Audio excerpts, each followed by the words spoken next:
तब परमात्मा ने कहा कि गरीबदास मैं 120 वर्ष तक बनारस में जुल्हे की भूमिका करके आ गया और मेरी उन लोगों ने मेरी बातों को सुना नहीं, क्योंकि वो सभी अशिक्षित थे और उनके धर्मगुरु हिंदू और मुसलमानों के वो चतुर व्यक्ति हैं, वो स्वयं भी अपने सदग्रंथों से परिचित नहीं है बच्चा।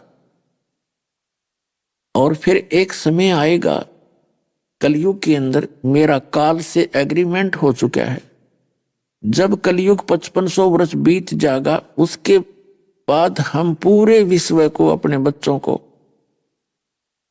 ये सत भक्ति बताएंगे। तब तक आप यहां आंखों देखा सारा विवरण वहां बता देना सबको, लेकिन जो भक्ति के मोक्ष के मंत्र हैं ये किसी को बताना नहीं, क्योंकि पुण्यात्माओं जब तक हम पूर्ण रूप से परमात्मा से परिचित नहीं होंगे तो उस भक्ति से लाभ तो छोटे मोटे हो ही जाते हैं और वो काल हमारा दुरुपयोग करता है फिर। तो इसलिए परमात्मा ने प्रथम मंत्र जो 5 नाम का होता था, 5 नाम का, जो अब 7 नाम का दिया जाता है, वो 5 नाम के मंत्र देने का आदेश दिया था उन संतों को कि ये सतनाम और सारनाम अभी तुम जाप करना, लेकिन गुप्त रखना। उसका कारण क्या बताया था कि धर्मदास जी को भी ऐसे लेकर गए थे भगवान ऊपर सतलोक में, फिर वापस छोड़ा था। आदरणीय धर्मदास साहिब जी बांधवगढ़ वाले को, आदरणीय मुल्कदास साहिब जी को भी ऐसे लेकर गए थे, उनको वापस छोड़ा था। आदरणीय नानक साहिब जी को भी बेई नदी से लेकर गए थे अकाल मूर्त वो परमात्मा अल्लाह अकबर कबीर साहब, और उनको फिर वहां दिखा के सारा कुछ, फिर उनको सही ढंग से समझा के वापस छोड़ा था कि तुम सतलोक सचखंड की महिमा सुनाओ, सब जनता को गुण गाओ, लेकिन अभी सारनाम और सतनाम गुप्त रखना, किसी को देना नहीं, नहीं तो तब तक ये काल के भेजे हुए दूत जैसे ये चल रहे हैं, राधा स्वामी धन धन सतगुरु, ये सारे काल प्रेरित हैं, तो ये सभी इन नामों से और इस ज्ञान से परिचित हो जाएंगे। ये अधिकारी हैं नहीं नाम देने के, क्योंकि शिवदयाल का कोई गुरु नहीं, और गुरु बिन माला फेरते गुरु बिन देते दान, गुरु बिन दोनों निष्फल हैं, चाहे पूछो वेद पुराण। जिसका दुष्परिणाम ये निकला कि वो पुण्यात्मा थे शिवदयाल जी, पिछले जन्म के बहुत पुण्यकर्मी प्राणी थे जो करोड़ों जीवों को भरमा कर चले गए। उनकी पूर्व जन्म की भक्ति चलती थी, उनकी जुबान में भी सिद्धि थी, किसी को थोड़ा बहुत हानि लाभ भी हो रहा था। उनका कोई गुरु भी नहीं था और वो ये डड़े ढो रहा था, हटियो करता था, 500 नाम काल के जाप करता था। तो उसका अंत क्या हुआ कि अंत में वो मृत्यु के उपरांत प्रेत बन गया और अपनी शिष्या बुक्की नाम की एक बेटी थी उसके अंदर प्रवेश करके और फिर वहां भोजन पावे, भूखा पाड़े, फिर दोबारा आके मोक्ष है उसका। ये तो कहने का भाव ये है कि परमात्मा ने कहा ये अधिकारी है नहीं, इनसे कोई भी नाम ले रहा है पंथों से, उनका कोई कल्याण नहीं हो सकता, 100 जन्म भी नहीं हो सकता। और इनके पास अगर यही मंत्र होते, यही ज्ञान होता, तो आज हम बिनता कैसे बताते कि ये मंत्र गलत है, ये ठीक है। तो यूं कहते कि हमारे गुरुजी भी यही नाम दे रहे हैं, तुम्हारे वाले क्या नारे देते हैं। और वो अधिकारी होते नहीं, जैसे कोई डुप्लीकेट लाइसेंस बनाता है, पासपोर्ट बनाता है, वो तो वैसा सेम टू सेम बनाता है, लेकिन वो वैल्यूएबल नहीं है, वो वैलिड नहीं है, तो वो सारा काम बिगड़ गया, जो वैलिड वस्तु नहीं है। तब गरीबदास जी को और अन्य महापुरुषों को परमात्मा ने कहा था इसको गुप्त रखना, अपने लिख देना वाणी में, लेकिन देना नहीं किसी। तो गरीबदास जी को कहा कि बेटा अब नीचे जाओ और आंखों देखा ये हाल सारे संसार को सुनाओ। तब गरीबदास जी ने कहा कि परमात्मा मुझे यहीं रख लो, उस गंदे लोक में जाने को कतई दिल नहीं करता, वो तो आज ना तो कल मृत्यु, वो तो अपना है ही नहीं। लेकिन परमात्मा ने कहा बेटा आप ऐसे नहीं रह सकते, आपको मैं भक्ति दूंगा, मंत्र दूंगा, मैं सतनाम दूंगा तुझे, और आता रहूंगा तेरे साथ, तेरे से मिलता रहूंगा। और भक्ति की कमाई करके आप जब यहां से गए थे, आप भक्ति से परिपूर्ण थे, आप फुल चार्ज थे, और वहां जाकर आपने अपने पुण्यों का नाश कर लिया, और पुनः फिर उतनी ही भक्ति आपकी होएगी उतनी ही बैटरी चार्ज होगी आपकी बॉडी की, तब तुम यहाँ आ सकोगे। अब तुम अपनी शक्ति से लाया हूं, लेकिन पुनः आपने जाकर इस राम नाम की कमाई करनी पड़ेगी, भक्ति करनी पड़ेगी, और फिर आ सकते हो, वैसे नहीं रह सकते यहाँ पर। तब गरीबदास जी ने इस बात को स्वीकारा। तो इस दौरान जब उनको वापस भेजना चाहा परमात्मा ने, उससे पहले क्या हुआ कि उन साथी ग्वालों ने जो पाली थे, उनके साथ थे, जो चले गए थे, उनको दोनों को छोड़कर उस डांडी के पेड़ के नीचे 2 घंटे 3 घंटे के बाद याद आया कि भी उस गरीबदास को बुलाओ। गरीबू कहा करते गामा में गरीबू, कि उस गरीबू को बुलाओ और अपने पशुओं को चराएगा। उसको बुलाने के लिए गए, आवाज लगाई, रे गरीबू आजा, अपनी गौओं को घेरो, अपने गौओं के सामने खड़ा हो जा। अब वो निकट भी जाके कति बिल्कुल साथ में जाके भी आवाज लगाई तो भी नहीं बोला, वो तो ऐसे बैठा। तो जाकर के उस व्यक्ति ने, एक पाली ने उसको पकड़कर हिलाया कि ए भगत जी खड़ा हो ले। अब वो गिर गया से, क्योंकि वो तो शरीर में आत्मा नहीं थी। अब उसने शोर मचा के भाग्यो, लड़का मर गया, मृत्यु होगी इसकी, तो सचमुच खत्म हो गया। 2 पाली गांव में भागे आए, दौड़े आए कि गरीबदास मर गया। माता पिता का इकलौता पुत्र था, 12 वर्ष के विवाह के बाद संतान हुई थी। दोनों माता पिता अचेत हो गए, बेहोश हो गए। इस दुखद बात को सुनकर, सूचना को सुन के गांव के लोग भाग लिए। 2 किलोमीटर 1.5 किलोमीटर की दूरी पर वो स्थान था गांव से। कहने का भाव यह है कि वहां गए, उस शव को घर ले आए, फिर घर से शमशान घाट ले गए। ऐसे 10 घंटे लगभग बीत गए। अंतिम संस्कार के लिए चिता पर रख दिया, तब परमात्मा ने वो आत्मा वापस भेज दी। लेकिन वो पहले वाले गरीबदास नहीं थे। पहले वाली उनकी भाषा बोली नहीं रही, वो लोकोक्तियों के माध्यम से, दोहों के माध्यम से बात करने लगे। तो गांव वालों ने सोचा ये लड़का मेंटल हो गया, उस बाबा जी के जादू जंत्र के दूध न पी के।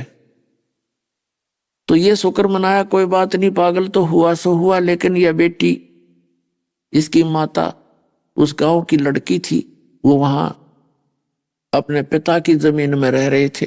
तो गांव वालों ने सोचा, उसके माता पिता ने, लड़की के माता पिता ने सोचा कि कोई बात नहीं, पागल हो गया सो हो गया, इसने देख के लड़की टाइम पास कर लेगी अपना, इसके सहारे ये जी लेगी।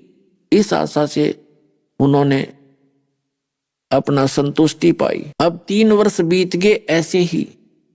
वो लड़का जो है 12-13 वर्ष का हो गया जब, तो वो बोली ऐसे ही बोलता फिरता, बच्चों में बैठ के भी ये कथाएं सुनाता। अलल पंख अनुराग है सुन मंडल रहे थीर, दास गरीब उधारिया सतगुरु मिले कबीर। अब कबीर का उन गामड़ा ने पता नहीं कबीर कौन है, क्योंकि वो ऐसे बहुचर्चित थे नहीं परमात्मा।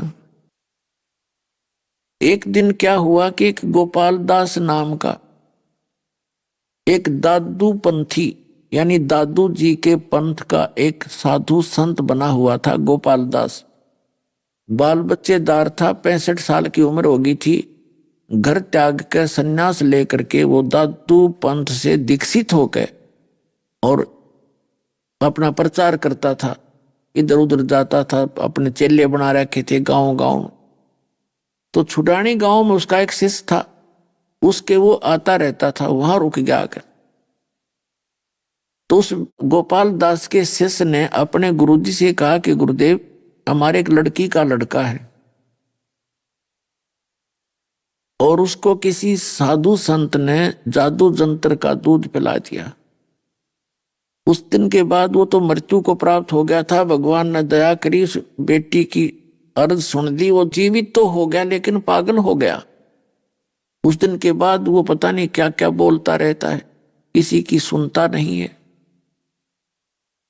और सुना है कि संत की विद्या को संत ही ठीक कर सकता है। आप दया करो, किसी प्रकार उसका जीवन सुधर जाए, वो ठीक हो जाए बालक। गोपाल दास ने कहा ठीक है, उसको बुलाओ, बच्चे को लाओ, मैं देख लेता हूं। वो व्यक्ति गया, गरीबदास जी के नाना जी से मिला, जो बहुत बड़े चौधरी थे, गांव के मुखिया थे, बहुत बड़ी जमीन के मालिक थे। उनसे सारी बात बताई कि हमारे घर एक संत आए हैं, वो कहते हैं कि मैं इस लड़के को ठीक कर दूंगा। तो उन्होंने कहा बहुत अच्छी बात है, चलो। 5-7 व्यक्ति बूढ़े बूढ़े बुजुर्ग से चले गए और साथ में गरीबदास बालक 13 वर्ष के बच्चे को साथ ले लिया। अब उसने पूछा गोपाल दास ने कि बच्चा कौन था जिसने तेरा जीवन नाश कर दिया बेटा? तब गरीबदास जी ने कहा कि बाबा जी, अलल पंख अनुराग है सुन मंडल रे थीर, दास गरीब उधार दिया, मेरा तो उद्धार कर दिया, मुझे सतगुरु मिले कबीर। हम सुल्तानी नानक तारे, दादू को उपदेश दिया, जात जुलाहा भेद न पाया, वो काशी महे कबीर हुआ। अब वो दादू पंथी था और फिर उन्होंने बताया गरीबदास जी ने कि हम सबका उद्धार उसी महापुरुष ने किया जो पूर्ण परमात्मा है। कबीर हम यानी हम सभी इंक्लूडिंग गरीबदास, हम सुल्तानी का अब्राहिम सुल्तान अधम एक मुसलमान थे। हम सुल्तानी नानक तारे, सिख धर्म के प्रवर्तक नानक जी, गरीबदास जी बता रहे हैं कि हम सभी का कल्याण उस कबीर ने किया जो काशी में धारणक रूप में रहा करते थे, वो पूर्ण परमात्मा थे। हम सुल्तानी नानक तारे, दादू को उपदेश दिया और जात जुलाहा भेद नहीं पाया, वो काशी में कबीर हुआ। अनंत कोट ब्रह्मांड का एक रति नहीं भार, सतगुरु पुरुष कबीर हैं, ये कुल के सृजनहार। और काफी वाणी बोली उन्होंने, काफी देर तक बोलते रहे, सुनाते रहे। गोपाल दास का सिर चकरा गया, उसकी बुद्धि घूम गई कि इसने ये पागल बताओ गांव वाले। अब साधु संत वो गोपाल दास ने कहा, रे गांव वालों, पागल ये बालक नहीं, पागल तुम हो, ये तो अमृत बरसा रहे हैं। तो गोपाल दास जी 65 वर्ष के व्यक्ति जो भगवान की तरफ में घर छोड़कर निकले थे, उनके सामने ऐसा अनमोल ज्ञान दिखा, करबद्ध खड़े हो गए उस 13 वर्ष के बालक के सामने, वो 65 साल के महात्मा। महात्मा का अर्थ कोई गुरु नहीं होता, अच्छी आत्मा जो उत्तिष्ठ आत्मा हो जाती है, भगवान के लिए तरफ रही, वो महात्मा होते हैं। और उनमें एक विशेषता होती है कि वो भगवान के लिए कुछ भी कर सकते हैं। वो ना अपना मर्यादा देखते हैं, ना वो ऊंच नीच देखते हैं, वो केवल अपना कल्याण देखा करते हैं। उस 65 साल के महात्मा ने ये नहीं देखा कि तेरी बेइज्जती हो जाएगी, चेले के कहेंगे, हाथ जोड़ के और खड़े हो गए। नो बोले महाराज जी, ये वाणी लिखवा दो मुझे, बहुत प्यारी वाणी लगती है आपकी। गरीबदास जी चल पड़े मुंह फेर के। अब गांव वालों ने सोचा कि इस बच्चे के अंदर तो बहुत बड़ी बला है, कोई इस बाबा जी का भी असर हो गया, और यो भी इसके साथ साथ चल पड़ा। कोई ज्यादा ही जादू जंतर मंत्र तेज है इसके अंदर। अब 3 दिन तक वो साधु संत उसके पीछे घूमता रहा और कहता रहा कि महाराज ये वाणी लिखवा दो, आने वाले कलयुग में ये जीवों का उद्धार करेगी, आप दया कर दो। तीसरे दिन गरीबदास जी ने कहा कि बाबा जी अगर सारी लिख है, बीच में भाग नहीं जाएगा तो मैं बोलूंगा, ना तो कति नहीं बोलूं। तो वो कहने लगा, गोपाल दास जी मैं तो घर से फारिग होकर आया हूं, और इससे बड़ा उपकार क्या होगा कि मैं इस अनमोल वचनों को लिख दूंगा, आने वाले बच्चों को लाभ होगा, आपके बच्चों को। 6 महीने तक गरीबदास जी के ही एक बेरी का बाग था, बेरी का, और उस बेरी के बाग में एक जांडी का पेड़ था। उधर जांडी ज्यादा होया करती थी, मरुस्थल सा क्षेत्र था, मारो क्षेत्र था। गांव जैसे जिला झज्जर है वर्तमान में, तो वहां उस जांडी के पेड़ के नीचे बैठ जाते, गोपाल दास लिखा करता और गरीबदास जी बोला करता। तो वो अमृतवाणी पुण्यात्माओं आज हमारे पास उपलब्ध है, जो गरीबदास जी ने आंखों देखा भगवान का सारा विवरण, और भगवान ने डायरेक्ट उनको मंत्र दीक्षा दी एक साधु संत के रूप में आके, तो वही मंत्र यथार्थ और वही मंत्र वही ज्ञान यथार्थ इस दास के पास उपलब्ध है। वैसे तो गरीबदास जी की वाणी को, गरीबदास बहुत बड़ा पंथ है, सब पढ़ते हैं, पर उन्हें कख भी पता नहीं इसके विषय में, क्योंकि दास का निकास उसी गरीबदास पंथ से है। खूब जाना है उनको, खूब छाना है, उनके पास कोई मंत्र नहीं, कोई ज्ञान नहीं, क्योंकि इस गूढ़ रहस्य को समझना कोई बालकों का काम नहीं, ये तो वेदों से भी गूढ़ ज्ञान है। उस अमृतवाणी में क्या लिखा है कि पंजा दस्त कबीर का सिर पर रखो हंस, जम किंकर चंपे नहीं उधर जात है वंश, दर्द बंद दरवेश हैं ये सतगुरु पुरुष कबीर, नाम लिए बंद टूटे हैं ये छूटे जम जंजीर। अब क्या बताते हैं कि पंजा दस्त कबीर का सिर पर रखो हंस, हे पुण्यात्माओं अपने परमात्मा कबीर जी का आशीर्वाद भरा पंजा अपने सिर पर रखो और काल के दूत आपके निकट नहीं आएंगे, आपका पूरा कुल का उद्धार हो जाएगा। अब पंजा परमात्मा का कबीर जी के हाथ का, पंजा दस्त कबीर का सिर पर रखो हंस, वो सिर पर हमारे कैसे रहेगा? उन्होंने बताया भगवान ने कि जब तक हंसा हमारी आन माने हमारी मर्यादा में, और तब तक लगे निकाल तेरा बाना, बाना माने तीर, के हे काल जब तक ये प्यारी आत्मा मेरी मर्यादा में रहेंगी तब तक तू इसका कुछ नहीं बिगाड़ सकता। तो काल सबसे पहले आपका नाम खंडित करवाएगा और फिर आपको हानि पहुंचा देगा, कितनी भी पहुंचा सकता है। तो इस काल ने कैसी मर्यादाएं बना रखी हैं जो नियम दास ने बताए हैं, ये मर्यादा है आपकी, और जिस समाज से आप निकल कर आए हो उसके अंदर वो सभी मर्यादा इसके विपरीत है। तो एक परिवार नाम लेता है तो उस सारे गांव में उसकी चर्चा बन जाती है, ये किसा गुरु बना लिया, देवता भी नहीं पूजता, ये तो श्राद्ध भी नहीं निकालता, ये फूल भी नहीं उठाते। तो जो आम परंपरा समाज में है वो भक्तों के योग्य नहीं है, वो भक्ति में बाधक है, वो हमने छोड़नी पड़ेगी। और भगत और जगत का प्रारंभ से ही विरोध रहा है, क्योंकि जगत की परंपराएं अपने सत्र की हैं और भगत ने उससे हटकर आगे चलना होता है, जिस कारण से एक दूसरे का विरोध बना रहा। अब ये यहाँ अब भी कुछ दिन बन सकता है, लेकिन ये अब समाप्त होगा, क्योंकि बुद्धिमान लोग हैं, उनको भी समझना पड़ेगा। तो काल ने इसलिए जकड़ रखा है कि इनका नाम खंड हो और फिर हानि कर दूं। अब जैसे पुण्यात्मा नाम लेकर गए, कुछ एक भक्ति भी कर गए, फिर नाम छोड़ दिया, तो उनका अभी कोई ऐसा दंड का समय नहीं होगा जो नाम त्यागने के बाद भी सुखी नजर आ रहे। और कुछ ऐसे हैं जो सही भक्ति भी कर रहे हैं और कुदरती उनका नाम खंड कर दिया उन्होंने, किसी भी कारण से हुआ, और उनकी उस समय मृत्यु का समय आ गया हो, तो उनको चोट लग सकती है, क्योंकि काल ने पहले वो काम करना था, उसका तुड़वाना था नाम, तब चोट पहुंचा सकता, उसे पहुंचा नहीं सकता वो मालिक के बच्चे को। तो इस कारण से जैसे कई कहते उसने नाम ले रखा था, उसके साथ ऐसे दुर्घटना होगी, तो नाम लिए हुए प्राणी पे दुर्घटना नहीं हो सकती, यह गारंटीड बात है। नाम खंड करवा के कर सकता वो। तो यहां बताते हैं कि पंजा दस्त कबीर का सिर पर रखो हंस, ये मर्यादा जो आपको बताए गए पुण्यात्माओं, आप बालक हो, आपको ज्ञान नहीं, ये दास टीचर है इस मार्ग का, और इसकी जरा सी भी लापरवाही आपको बहुत भयंकर सिद्ध हो सकती है।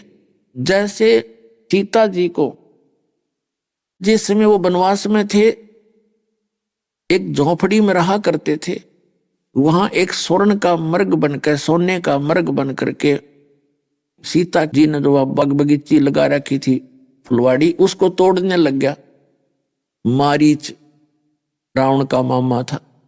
तो सीता उस पर आकर्षित होगी कि बड़ा सुंदर हिरण है, मर्ग है, और अपने पति से कहा कि इस मर्ग को लाओ, जिंदा या मुर्दा, हट करके बैठगी। बताओ, अब राम भी चला गया, लक्ष्मण को कह गया कि तू यहां से मत हटना, कोई जंगल का काम है, कोई भी हानि पहुंचा सकता है सीता को। श्री रामचंद्र जी चले गए उस मर्ग के पीछे, वो भाग लिया। फिर आकाशवाणी कर दी उस मर्ग ने, मारीच ने, कि भाई मर गया, भाई मर गया। सीता ने सोचा रामचंद्र जी पर आपत्ति आ गई, तो लक्ष्मण को कहा कि आप जाइए, तेरा भाई पर आपत्ति है। लक्ष्मण ने कहा कि मैं नहीं जा सकता, क्योंकि मेरे भाई का आदेश है और उसको कोई हानि कोई नहीं पहुंचा सकता। सीता ने अब शब्द कहा कि तेरी नीत में खोट है, तो सोचता है कि वो मर जाए। ऐसे कुशब्द बोल दिए, वो सूरवीर सुन नहीं सका, क्योंकि वो सच्ची आत्मा था। उसने कहा कि ठीक है, आपने बात तो बहुत बुरी कह दी, मुझे जाना पड़ेगा, लेकिन एक ध्यान रखना। एक मंत्र उच्चारण करके उसने उसकी झोंपड़ी के चारों तरफ एक रेखा लगा दी कि इस रेखा से बाहर मत जाना और इसके अंदर कोई तेरे को हानि नहीं पहुंचा सकेगा। लक्ष्मण चला गया तो पीछे से रावण आ गया, उनकी सुनियोजित षड्यंत्र था, एक साधु रूप बना के। जो ही रावण निकट आने लगा झोंपड़ी के, तो उस रेखा से एकदम अग्नि की लपट निकली और रावण 10 कदम पीछे जाके जान बचाई। तब आवाज लगाई कि माता आटा दो, भिक्षा डालो। सीता ने कहा कि आप यहां आ जाओ, यहां से ले जाओ। तो रावण ने कहा कि नहीं, इस रेखा को मैं अंदर नहीं पार नहीं कर सकता, और बाहर आके आटा डाल दो। अब सीता ने अपने दिमाग से सोचा था, क्या फर्क पड़ता है, अभी आटा डाल के वापस आ जाऊंगी। अब उठा के लेकर आटा और डालने गई, रेखा पार करेगी, उस पर असर करना नहीं था रेखा ने। तो जाते ही उसने बांह पकड़ ली रावण ने और डाल ली कंधे पर, जा पटकी वहां लंका में। अब वो मूर्ख से जो ये कह कर गए थे इसे बाहर मत निकलना, और उसे अपनी सोच से क्या फर्क पड़ता है, ऐसा फर्क पड़ा। 12 साल तक वहां पड़ी रही उस रावण के उसमें कैद के अंदर, और करोड़ों आदमी मरवा दिए, जब जाकर वो छुटवा के लाए। तो पुण्यात्माओं, ये लक्ष्मण जैसी रेखा समझ लेना जो मर्यादा आपको बताई गई, तो उससे उनकी मर्यादाओं का पालन करने से आपके ऊपर परमात्मा कबीर जी का हाथ का आशीर्वाद भरा पंजा आपके सिर पर रह सकेगा, नहीं तो काल का अटैक आपके ऊपर फिर हो सकता है। पंजा दस्त कबीर का सिर पर राखो हंसे, यम किंकर चंपे नहीं उधर जात है वंश।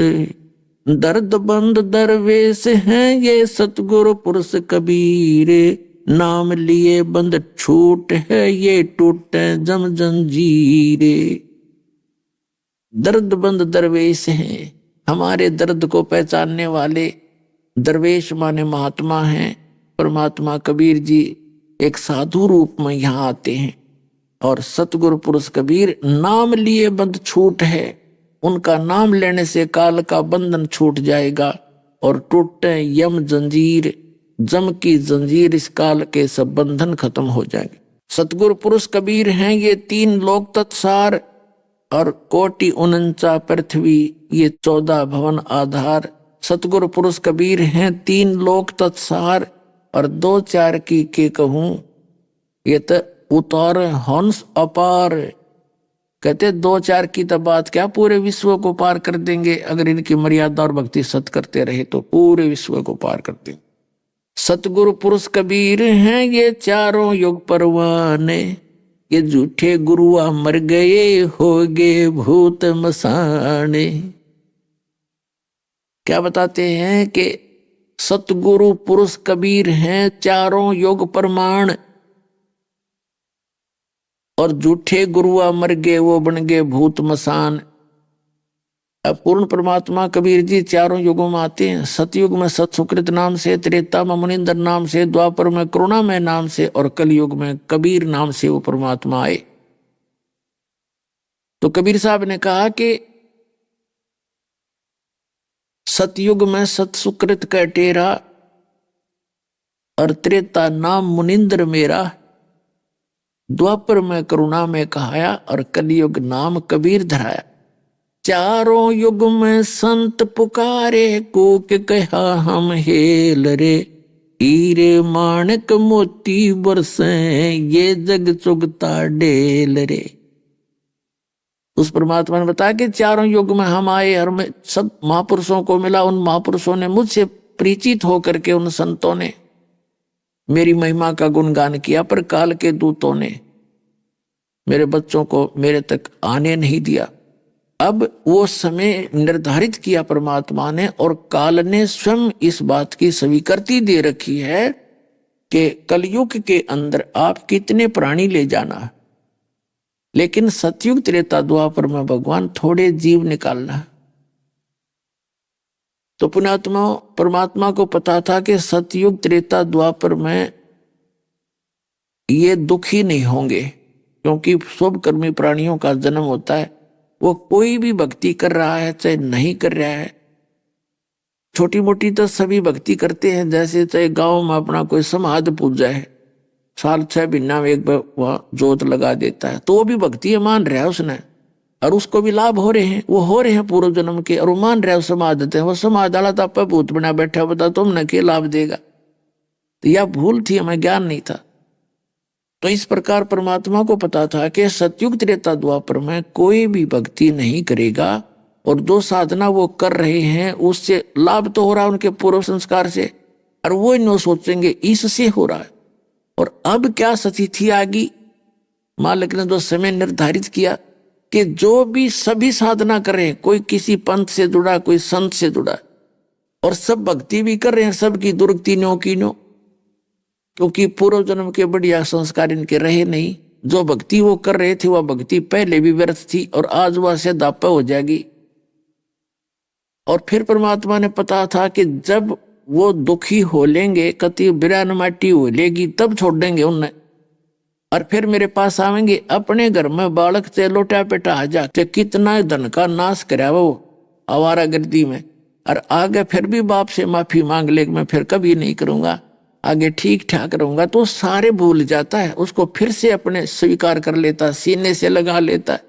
तो पुण्यात्माओं, ये आपका पिता है कबीर साहब, पूरे विश्व के प्राणियों का, और आप काल के जुड़े बैठे थे, वो कभी सुख दे ही नहीं सकता। अभी आपने सुने संत रामपाल जी महाराज के मंगल प्रवचन। आइए अब सुनते हैं